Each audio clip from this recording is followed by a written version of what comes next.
Welcome into Chicago Bears Now by Chat Sports. Harrison Graham and Chase Sr. with you. And Chase, appreciate you hopping on for this Bears segment. Got lost in the shuffle because Deshaun Watson got traded, and yes, we'll react to that as well. But the Bears did sign another player earlier today, Chase. Al-Quadin Muhammad. If you don't recognize the name, he's a Matt Eberflus guy. Yes, he comes over from the Indianapolis Colts, 2 years and $10 million. And obviously, Chase, once the Bears traded Khalil Mack, they weren't going to replace him with one guy. I've talked about on Bears Now, Trevis Gipson, who got a lot of playing time last year after Matt got hurt with 7 sacks. I expect him to start. This is like your number 3 edge rusher behind Robert Quinn, behind Trevis Gipson. You bring Quadin Muhammad on board from Indianapolis, 2 years, $10 million, depth signing that can be a rotation pass rusher. And this became a point of emphasis for the Chicago Bears because of what happened with Larry Ogunjobi. Yes, a different position at defensive tackle, but you needed to have another addition along that defensive line. And for him and Muhammad, this is another emerging player who I actually think has a lot of upside. He's only 26 years old. He's coming off the best year of his career since being a 6th-round pick by the New Orleans Saints out of Miami. 6 sacks last year. Yep.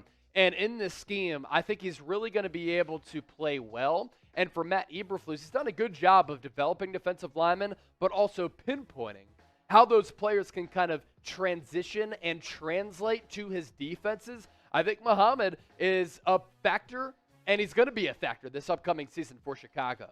Yeah, there's no doubt about that. Look, 6 sacks last year. I mentioned Trevis Gipson, who had 7 sacks last year. So you have 2 guys who are young, especially Gipson, but also Muhammad, who combined for 13 sacks a year ago. If they can give you similar sack production here, look, I don't think Robert Quinn's giving you 18.5 sacks again next year, but can he give you 10 or 11? Right. There's no reason not to think he can't if he's able to stay healthy. And everybody's like, well, yeah, Khalil Mack's on the other side. It's easier. Dude, he did most of that production without Mack last year. Robert Quinn had an all-time season last year, and no one even realizes it because the Bears stunk overall. But if he's 80% of what he was a year ago, he'll give you double-digit sacks. Al-Quadin Muhammad can give you 5 to 7 sacks. Trevis Gipson, I think, could give you 8 to 10 sacks. He had 7 sacks playing less than half the snaps last year for Chicago. So you've got 3 quality edge rushers, plus Mario Edwards Jr., who's a nice piece as well as kind of your number 4 guy. I think this is a decent value signing once again for Ryan Poles.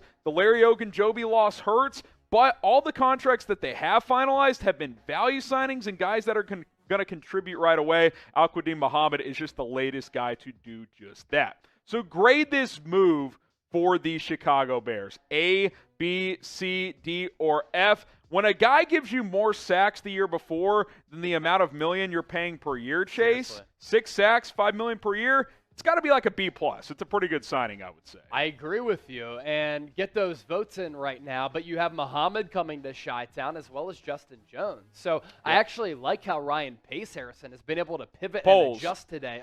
Ryan P. Sorry, Ryan Poles. I've done it Ryan before. Pace. It's Yes. tough. Very, very easy to mix up there.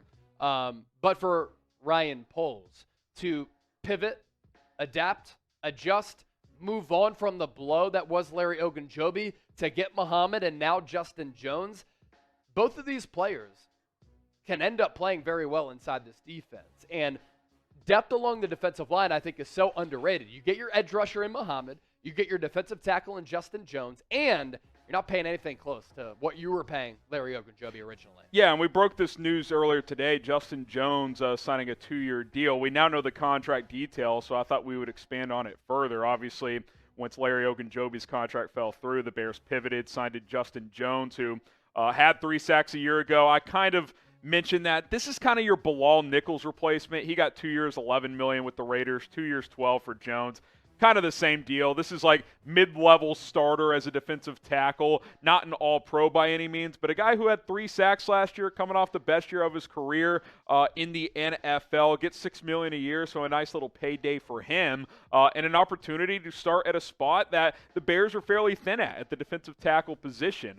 We'll see if they fill some more or get some more bodies at that spot. Obviously, I think Jones will be your 3 tech We'll see what they go at the other spot. Does Kyrus Tonga start? Do they keep Angelo Blackson to start there? Those are both options. Obviously, you could probably use some more depth, but you get Al-Quadin Muhammad, Justin Jones, 2 professional defensive linemen. That's kind of what I describe these as. These are quality players.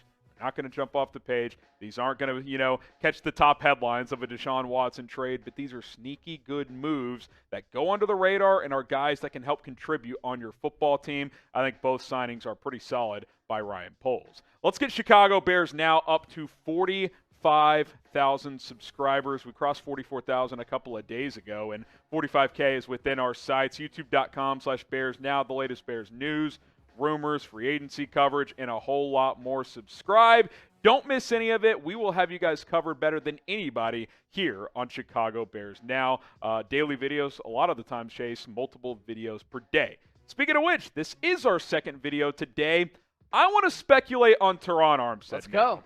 We'll react to the Deshaun Watson trade first, and then we'll circle back to Armstead here because it's all connected. Yep. So Terron Armstead traded to the Browns. That's why I'm getting to this Bears video a little bit later for you guys.